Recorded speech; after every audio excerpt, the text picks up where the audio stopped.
ఏడాదికి ఒక్కసారైనా ఆ తిరుమలేశుని దర్శించుకోవాలని అందరం కోరుకుంటాం.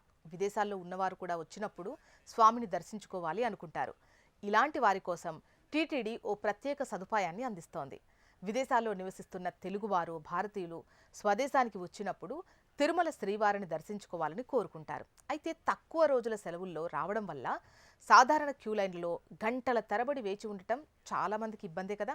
అలాగే 300 టికెట్ బుక్ చేసుకోవాలన్నా కూడా కనీసం 3 నెలల ముందే చేసుకోవాల్సినటువంటి అవసరం ఉంటుంది. ఈ సమస్యను దృష్టిలో పెట్టుకొని తిరుమల తిరుపతి దేవస్థానం ప్రవాస భారతీయుల కోసం ప్రత్యేక దర్శన సదుపాయాన్ని కల్పించింది. ముందస్తు బుకింగ్ అవసరం లేకుండానే ప్రవాస భక్తులు సులభంగా శ్రీవారిని దర్శించుకునే ఛాన్స్ ఉంది. విదేశాల్లో నివసించే భక్తులు తిరుమలకు చేరుకున్న తర్వాత నేరుగా ప్రత్యేక ప్రవేశ మార్గం ద్వారా దర్శనానికి అనుమతి ఉంటుంది. ఈ ప్రత్యేక దర్శన టికెట్ ధర ఒక్కొక్కరికి 300 ఉంటుంది. సాధారణంగా మధ్యాహ్నం 12 గంటల నుంచి సాయంత్రం వరకు దర్శనానికి అనుమతిస్తారు. అయితే ఈ భక్తుల రద్దీని బట్టి సమయాల్లో మార్పులుండేటువంటి అవకాశం ఉంటుంది. భారతదేశానికి వచ్చిన తేదీ నుంచి 30 రోజుల్లోపు మాత్రమే ఈ ప్రత్యేక దర్శనం పొందే ఛాన్స్ ఉంటుంది. ప్రవాస భక్తులకు తిరుమలలో ప్రత్యేకంగా ఏర్పాటు చేసిన ప్రవేశ మార్గం సుపథం. ఇది వైకుంఠం క్యూ కాంప్లెక్స్ 1 సమీపంలో ఉంటుంది. ఇక్కడ అవసరమైన పత్రాలు చూపించిన తర్వాత దర్శన టికెట్ జారీ చేస్తారు. దర్శనానికి వచ్చే భక్తులు సంప్రదాయ దుస్తులు ధరించడం తప్పనిసరి. అంటే పురుషులు ధోతి లేదా లుంగీలో రావాల్సి ఉంటుంది. ఇక మహిళలైతే చీర లేదా సాంప్రదాయ దుస్తులు ధరించాలి. ప్రత్యేక దర్శన సౌకర్యం ప్రవాస భారతీయులకు మాత్రమే వర్తిస్తుంది.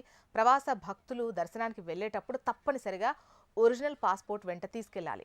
పాస్పోర్ట్ భారతదేశానికి వచ్చినట్టు చూపించే ఇమ్మిగ్రేషన్ స్టాంప్ ఉండాలి. వీసా లేదా overseas citizen of India OCI PIO card ఉన్నవారు వాటిని కూడా చూపించాలి.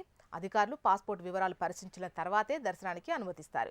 ఇక ప్రవాస భక్తులతో వచ్చే స్థానిక కుటుంబ సభ్యులకు ఈ ప్రత్యేక మార్గంలో అనుమతి ఉండదు. గుర్తుపెట్టుకోండి, వారు సాధారణ దర్శన టికెట్లతో వెళ్లాల్సి ఉంటుంది. ఇక తిరుమలలో వసతి గృహాలు లేదా ప్రత్యేక సేవల కోసం ముందుగా ఆన్లైన్ ద్వారా బుక్ చేసుకోవచ్చు. పాస్పోర్ట్ నెంబర్ గుర్తింపు పత్రంగా నమోదు చేసి రిజిస్ట్రేషన్ పూర్తి చేయాలి.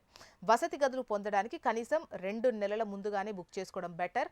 రద్దీ ఎక్కువ ఉండటంతో చివరి నిమిషంలో గదులు దొరకడం కష్టమవుతుంది. ఆర్జిత సేవలకు ప్రత్యేక విధానం. ప్రవాస భక్తులు శ్రీవారి ఆర్జిత సేవలను కూడా ఆన్లైన్ ద్వారా బుక్ చేసుకునే ఛాన్స్ ఉంటుంది. సుప్రభాతం, తోమాల, అర్చన, అష్టదళ పాద పద్మారాధన వంటి సేవలకు లక్కీ డిప్ విధానం అమల్లో ఉంది. ఈ లక్కీ డిప్లో పాల్గొనాలి అంటే పాస్పోర్ట్ వివరాలు నమోదు చేయాలి. సేవలకు హాజరయ్యేటప్పుడు కూడా బుకింగ్ టైంలో ఇచ్చిన ఒరిజినల్ పాస్పోర్ట్ చూపించడం ఇంపార్టెంట్.